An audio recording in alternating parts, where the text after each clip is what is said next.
Victor کتاب پڑھ رہا تھا۔ اس کتاب میں جادوگروں کے قصے کہانیاں تھے، مگر کتاب میں کچھ تو ایسا تھا جو باقی کتابوں میں نہیں تھا جو اس نے اس سے پہلے پڑھی تھی۔ کچھ اجنبی سا جو اسے محسوس تو ہوتا تھا، لیکن وہ سمجھنے سے قاصر تھا۔ اس نے بے دلی سے کتاب کو بند کر کے ایک طرف رکھ دیا۔ اسٹیفن، تو پھر طے ہوا کہ ہم کل ہی جنگل میں جائیں گے اور ٹری ہاؤس بنانے کا کام شروع کر دیں گے۔ بیلا نے پرجوش انداز میں کہا، واؤ، میرا خواب سچ ہونے کو ہے۔ وکٹر، کتنی لکڑیاں درکار ہوں گی ایک ٹری ہاؤس بنانے کے لیے؟ کیونکہ لکڑیوں کے علاوہ ہمیں کیل، ہتھوڑے، آری بھی درکار ہوں گے۔ اسٹیفن، ہم بس 4 لوگوں کے اٹھنے بیٹھنے لیٹنے کی جگہ کے حساب سے پیمائش کر کے مناسب سا ٹری ہاؤس بنائیں گے۔ وکٹر، ہاں، لیکن 4 لوگوں کے رہنے کے لیے ایک چکور شکل کا کمرہ نما ٹری ہاؤس بنانے کے لیے بھی ہمیں ٹھیک ٹھاک لکڑیاں چاہیے۔ اتنی لکڑیاں تو نہیں ہیں میرے پاس۔ اسٹیفن، تو پھر کل جا کر پہلے جنگل سے لکڑیاں کاٹتے ہیں۔ وکٹر، لکڑیاں ایک دن میں نہیں جمع کی جا سکتی ہیں میرے دوست، اور پھر لکڑیوں کے علاوہ ہمیں بڑے سائز کی میخیں، لکڑیوں کو چیرنے کے لیے آری اور کچھ اور اوزار بھی تو چاہیے نا۔ بیلا نے لقمہ دیتے ہوئے کہا کہ ٹری ہاؤس کو رنگنے کے لیے سبز رنگ بھی درکار ہوگا۔ اسٹیفن، اس کا مطلب یہ ہوا کہ پہلے ہمیں سارا سامان اکٹھا کرنا ہوگا، اس کے بعد کام کرنے کی نوبت آئے گی۔ بیلا اور وکٹر نے اس بات میں سر ہلا کر اسٹیفن کی بات کی تائید کی۔ بالآخر وہ دن آن پہنچا جس دن ٹری ہاؤس کو بنانے کے لیے انہوں نے مسلسل 2 ہفتے تک محنت کی تھی۔ پورا دن مسلسل کام کرتے ہوئے وہ تھک کر ہلکان ہو چکے تھے، لیکن شام تک انہوں نے مکمل طور پر ٹری ہاؤس تیار کر لیا۔ شام کو وہ تھکے ہارے گھر لوٹے تو پیٹونیا نے ان کے کھانے کا بندوبست کیا، جبکہ بیلا نے مزیدار کافی بنائی۔ کھانا کھانے اور کافی پینے کے بعد انہوں نے دن بھر کی تھکان اتارنے کے لیے اپنے اپنے بستروں کا رخ کیا۔ بستر پر دراز ہوتے ہی وہ جادوئی سفر پر نکل گیا۔ خوابوں کا یہ سلسلہ جو کافی عرصے سے جاری تھا، ایک بار پھر وہ ایسے ہی ایک خواب میں کھو گیا۔ اس نے خود کو اسی درخت کے نیچے کتاب پڑھتے ہوئے پایا۔ کتاب تھی یا کوئی انجانی دنیا جو ورق در ورق کھل رہی تھی۔ وہ سب کچھ کتاب کے صفحات پر پڑھ نہیں سکتا تھا، بلکہ دیکھ رہا تھا، بالکل ایسے ہی جیسے ٹی وی اسکرین پر کوئی منظر دیکھا جائے۔ اس نے دیکھا کہ بادشاہ جارج کو اس کے جاسوس نے خبر پہنچائی ہے کہ آئندہ چند روز میں ایک بہت بڑا دشمن کا فوجی دستہ جزیرے پر چھاپا مار کر اسے گرفتار کر لے گا۔ یہ خبر سنتے ہی بادشاہ سخت بے چینی کا شکار ہے۔ اس نے اپنے قریبی دوست اور شاہی نجومی، جو کہ ماہر جادوگر بھی تھا، اسے بلایا اور ساری صورتحال سے آگاہ کیا۔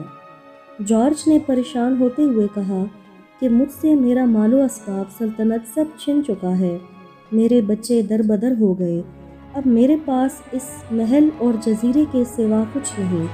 اس محل کے اندر جو خزانہ دفن ہے، اس کے وارث صرف میرے دونوں بیٹے ہیں۔ نجومی، بادشاہ سلامت، میرا مشورہ ہے کہ آپ کو اپنے اس محل اور اس میں موجود دفن خزانے کی معلومات کا نقشہ تیار کرنا چاہیے تاکہ یہ دولت آپ کے بچوں کے لیے محفوظ رہے۔ جارج، ڈینی، نجومی کا نام، تم میرے شاہی نجومی ہی نہیں بلکہ دوست بھی ہو، اس لیے اس کام میں صرف تم ہی میری مدد کر سکتے ہو۔ نجومی نے مؤدبانہ انداز میں کہا، جی بادشاہ سلامت، آپ کی کرم نوازی ہے۔ جارج، ڈینی، میں ایسا نقشہ بنانا چاہتا ہوں جسے جادو کے ذریعے کسی کتاب میں تمام تر تفصیلات کے ساتھ چھپا دیا جائے، اور وہ کتاب میرے پاس رہے اور میرے بعد میرے بیٹوں کو دی جائے۔ نجومی، بادشاہ سلامت، ایک عمل ہے جس سے یہ کام آسانی سے سر انجام دیا جا سکتا ہے۔ جارج نے مضطرب انداز میں کہا کہ جلدی بتاؤ وہ کون سا عمل ہے۔ نجومی، آپ کوئی بھی عام کتاب منتخب کریں، میں اس کتاب میں نقشہ اور معلومات تفصیل کے ساتھ منتروں کے ذریعے اس میں چھپا دوں گا تاکہ کوئی بھی اس نقشے تک آسانی سے نہ پہنچ سکے، لیکن میں یہ عمل چاند کی 21 تاریخ کو ہی کر سکتا ہوں، اور ابھی چاند کی 21 تاریخ آنے میں 10 دن باقی ہیں۔ جارج، اگر اس سے پہلے دشمن فوجیں یہاں تک آ گئیں تو سب کچھ تباہ ہو جائے گا۔ میری کل کائنات، میرے بچے بھی میرے ساتھ ہیں۔ میں اپنے لیے نہیں بلکہ ان کے لیے فکر مند ہوں۔ میں اپنی بیوی کو پہلے ہی کھو چکا ہوں۔ نجومی، بادشاہ سلامت، میری معلومات کے مطابق فوجی دستوں کو آنے میں 15 سے 20 دن لازمی لگ جائیں گے، کیونکہ اس جزیرے تک وہ اسی صورت میں جلد پہنچ سکتے ہیں جب ہوا کا رخ اور موسم ٹھیک ہو، جبکہ میں نے اپنے علم سے موسم کا جو اندازہ لگایا ہے اس کے مطابق اگلے کچھ دن موسم شدید خراب رہے گا۔ ممکن ہے تم سچ کہہ رہے ہو، چلو دیکھتے ہیں جو قسمت کو منظور ہوا۔ یکا جارج کو کچھ یاد آیا۔ ڈینی، کیا تمہیں سرخ انگارہ پھول یاد ہے؟ یہ سب کچھ اسی پھول کے چورائے جانے کے بعد سے شروع ہوا۔ میری ساری جادوئی طاقتیں چلی گئیں۔ ڈینی، میری ساری طاقت چلی گئی، بادشاہ نے سرد آہ لیتے ہوئے کہا۔ نجومی، جارج، آپ کے پاس اپنا کوئی جادوئی علم یا طاقت تو نہیں تھی، آپ کے پاس جو کچھ بھی تھا وہ اسی پھول کی طاقتوں کا کرشمہ تھا۔ بادشاہ اس کے اس انداز پر حیران ہوا، لیکن چپ رہا، کیونکہ اب سوائے اس جزیرے کے اور چند وفاداروں کے اس کی کوئی سلطنت نہیں تھی۔ دن گزرتے گئے اور چاند کی 21 تاریخ آن پہنچی۔ رات کے 12 بجے ڈینی نے چلہ کاٹنا شروع کیا۔ ایک بڑے سے گول دائرے میں آگ جل رہی تھی۔ آگ کے ایک طرف ڈینی اور دوسری طرف بادشاہ بیٹھا تھا۔ بادشاہ بہت متفکر دکھائی دے رہا تھا، جبکہ ڈینی کے چہرے پر عجیب سی نحوست اور شیطانی مسکراہٹ تھی۔ ڈینی نے یک لخت آنکھیں بند کر لیں اور خنجر سے اپنے ہاتھ کی انگلی کاٹی اور چند قطرے خون کے آگ کے جلتے الاؤ پر ٹپکا دیے۔ بادشاہ ڈینی کو دیکھ رہا تھا۔ تقریباً آدھے گھنٹے کے جنتر منتر کے بعد آگ کے جلتے الاؤ سے کاغذ کا ایک ٹکڑا برآمد ہوا۔ اس ٹکڑے کو منتخب کتاب پر بذریعہ جادو جسپاں کر دیا گیا۔ ڈینی نے بادشاہ سے کہا کہ وہ اپنی سوچوں اور خیال کو ایک نقطے پر مرکوز کرے۔ اس کی سوچوں میں محل کا نقشہ اور خزانے کی تفصیلات ہونی چاہیے، اور وہ سب کچھ جو بادشاہ اس کتاب میں چھپانا چاہتا ہے۔ جارج نے آنکھیں بند کر کے اپنی ساری توجہ مرکوز کی، اور پھر اس نے خنجر سے اپنا ہاتھ کاٹا اور خون کے 7 قطرے کتاب پر ٹپکائے۔ پھر یکدم آنکھیں کھول دیں تو اس نے عجیب منظر دیکھا کہ کتاب کے حروف اکٹھے ہو کر ایک سانپ کی شکل میں آگ کے اوپر لہرا رہے ہیں، اور اس کی سوچوں میں موجود تمام معلومات وہ سانپ ایک ہی جھٹکے میں نگل گیا۔ پھر الفاظ واپس کتاب میں نفسوں کی شکل میں بکھر گئے۔ جادوئی کاغذ کے اوپر نقشہ بھی پوری طرح چھپ گیا۔ ٹھیک 1 گھنٹے 15 منٹ کے بعد خزانے کی معلومات محفوظ ہو چکی تھی۔ ڈینی نے فخریہ انداز میں کتاب بادشاہ کو پیش کرتے ہوئے کہا، لیجئے جناب، آپ کا خزانہ آپ کے ہاتھوں میں ہے۔ اب اسے صرف وہی پائے گا جو اس کتاب کے راز کو پائے گا۔ بادشاہ نے ڈینی کو شاباش دی اور اپنے ساتھ لے کر محل کے اندر چلا گیا۔ بادشاہ کے بیٹے سو رہے تھے، جبکہ پہرے دار چوکنے کھڑے تھے۔ جادوگر ڈینی اور بادشاہ دونوں بادشاہ کے کمرے میں داخل ہوئے تو کمرے کے اندر ایک بہت بڑی پینٹنگ شمالی دیوار پر آویزاں تھی۔ اس کے پیچھے محل کے تہہ خانے کا خفیہ راستہ موجود تھا۔ بادشاہ نے پینٹنگ ڈینی کی مدد سے ہٹا دی۔ پینٹنگ کے پیچھے ایک تنگ سا دروازہ تھا۔ دروازے سے داخل ہو کر گول دائروں کی شکل میں بہت سی سیڑھیاں زیر زمین جاتی تھیں۔ وہ دھیرے دھیرے سیڑھیوں سے اترنے لگے۔ آدھے گھنٹے کے بعد وہ تہہ خانے میں جا پہنچے۔ تہہ خانے میں داخل ہو کر سامنے بڑا سا دالان نما کمرہ تھا۔ دالان کے دائیں اور بائیں جانب قطاروں میں کمرے تھے، 4 ایک طرف، 4 دوسری طرف۔ درمیان میں ایک فوارہ نصب تھا۔ بادشاہ نے ڈینی کو بتایا کہ فوارے کے نیچے محل سے نکلنے کا خفیہ راستہ ہے۔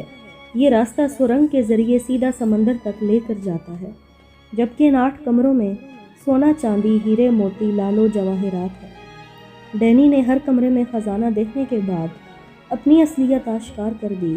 اس نے بادشاہ کو گردن سے دبوچتے ہوئے کہا کہ وہ ڈینی نہیں ہے، بلکہ وہ اس کا دشمن ہے جس نے ڈینی کا روپ جادو کے ذریعے لیا ہوا ہے۔ اس نے بتایا کہ سرخ انگارہ پھول محل سے لے جانے میں اسی کی سازش تھی۔ اس نے بتایا کہ اس نے ڈینی کو سفر سے واپس آتے ہوئے پکڑ لیا تھا اور پھر اس کو مار کر سمندر میں پھینک دیا تھا، اور یہ بھی کہ وہ بادشاہ لیوس کا خاص الخاص وفادار ہے۔ بادشاہ لیوس دراصل جارج کا پرانا دشمن تھا۔ بادشاہ نے پھٹی پھٹی آنکھوں سے اسے دیکھا اور کہا، میں جانتا تھا کہ تم ڈینی نہیں ہو، اسی لیے میں نے تم سے یہ سب کام کروایا۔ اب اس کتاب کے راز کو یا تو میں ظاہر کر سکتا ہوں یا جسے یہ کتاب خود چنے گی۔ جادوگر نجومی نے کہکا لگایا اور کہا، اب اس سب کی کوئی ضرورت نہیں ڈیئر جارج، تم خود مجھے خزانے تک لے آئے ہو، اب اس کتاب کی کوئی ضرورت نہیں۔ ہاں ہاں ہاں۔ میں نے تم سے سب کچھ چھین لیا جارج، اب یہ خزانہ میرا ہے۔ تمہیں مار کر تمہارے محل پر قبضہ کر لوں گا اور تمہارے بچوں کو اپنا وفادار غلام بنا لوں گا۔ آخر کار میں ان کا چچا ہوں، ڈینی۔ بادشاہ، کھیل ابھی ختم نہیں ہوا ڈینی، جادوگر نے کہکا لگاتے ہوئے کہا۔ نہیں پیارے جارج، کھیل ختم ہو گیا ہے۔ جارج کے پاس ایک جادوئی انگوٹھی تھی۔ اس نے انگوٹھی کو رگڑا تو ایک بہت بڑا کالا ناگ اس سے نکل کر لہرانے لگا۔ ناگ کو دیکھتے ہی ڈینی کی ہنسی غائب ہو گئی۔ ناگ نے ڈینی پر حملہ کیا ہی تھا کہ ڈینی نے اپنی چھڑی ہوا میں لہرائی تو اس کے اثر سے بھورے رنگ کا ایک ناگ نکل کر سیاہ ناگ پر حملہ آور ہو گیا، لیکن سیاہ ناگ کا پلڑا بھاری تھا، وہ پے در پے بھورے ناگ کو حملے کر کے کمزور کر رہا تھا۔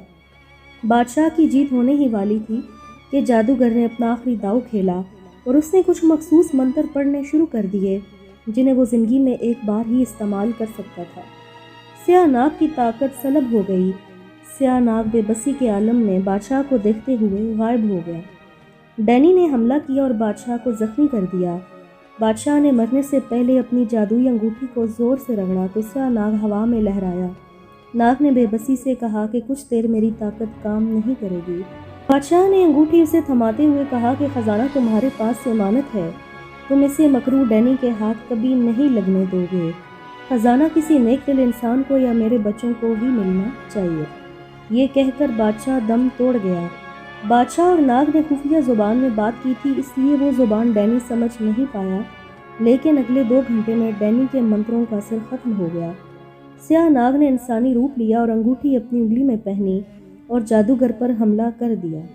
ڈینی اس اچانک حملے کے لیے بالکل تیار نہیں تھا۔ ڈینی اس کے سامنے ٹک نہیں پایا اور وہاں سے بھاگ کھڑا ہوا۔ اس نے بمشکل اپنی جان بچائی، لیکن وہ خبیث جاتے ہوئے جارج کے بچوں کو ساتھ لے گیا۔ باہر صبح ہونے ہی والی تھی، اس لیے سیاہ ناگ اس کا پیچھا نہیں کر سکتا تھا۔ سیاہ ناگ نے بادشاہ کے مردہ جسم کو اٹھایا اور جنگل میں دفن کر دیا، اور پھر اس نے سب سے پہلے تہہ خانے کا باہری راستہ بند کر دیا۔ اس نے بادشاہ کے محل کا مخصوص حصہ مسمار کر دیا اور یوں خزانہ ہمیشہ کے لیے دفن ہو گیا۔ اس نے ایک صندوق میں رکھ دی تھی اور اب صندوق ملبے تلے دب چکا تھا۔ محافظ جادوگر کو ڈینی سمجھ کر اسی کے ساتھ بھاگ گئے تھے۔ وہ جاسوس جس نے بادشاہ کو دشمن فوج کے حملے کی اطلاع دی تھی، وہ سب بھی جادوگر کا ہی رچایا ہوا کھیل تھا۔ جادوگر نے اس کے بعد اس کتاب کو ملبس سے نکال تو لیا، مگر وہ خزانے تک پہنچنے میں کبھی کامیاب نہ ہو سکا۔ آخر کار اس نے ایک راہ تلاش کر لی کہ جو عمل اس نے اس کتاب پر کیا تھا، اگر وہ اسے الٹ دے تو جب معلومات باہر آئیں گی تو وہ ان معلومات کو اپنی مٹھی میں قید کر لے گا۔ اس نے اپنے بیٹے کو ساتھ لیا اور عین اسی جگہ عمل کرنا شروع کر دیا۔ عمل بہت خطرناک تھا۔ عمل کامیابی سے ہمکنار ہونے ہی والا تھا کہ سیاہ ناگ نے پھر حملہ کر دیا۔ اس حملے کے سبب جادوگر کی تمام طاقتیں سلب ہو گئیں اور وہ ہاتھ ملتا رہ گیا۔ سیاہ ناگ دراصل بادشاہ کا دوست تھا جو سانپ کے بھیس میں رہا کرتا تھا۔ اس نے جادوگر کی ساری طاقتیں چھین کر ایک چھوٹے سے شیشے کے ڈبے میں بند کر دی اور انہیں کہیں دور چھپا دیا۔ جادوگر نے بمشکل اپنی اور اپنے بیٹے کی جان بچائی۔ اس ناکامی کے بعد اس نے بادشاہ کے بیٹے کو بازار غلاموں میں فروخت کر دیا اور خود بادشاہ لیوس کے پاس جا کر ملازمت کر لی۔ وکٹر کی آنکھ کھلی تو صبح ہو چکی تھی۔ خیمے کے اندر ناشتے کی خوشبو رچی بسی ہوئی تھی۔ اس نے کتاب کو کھول کر دیکھا تو اس پر لکھا ہوا تھا، جو تم نے دیکھا وہ صرف تم ہی دیکھ سکتے تھے۔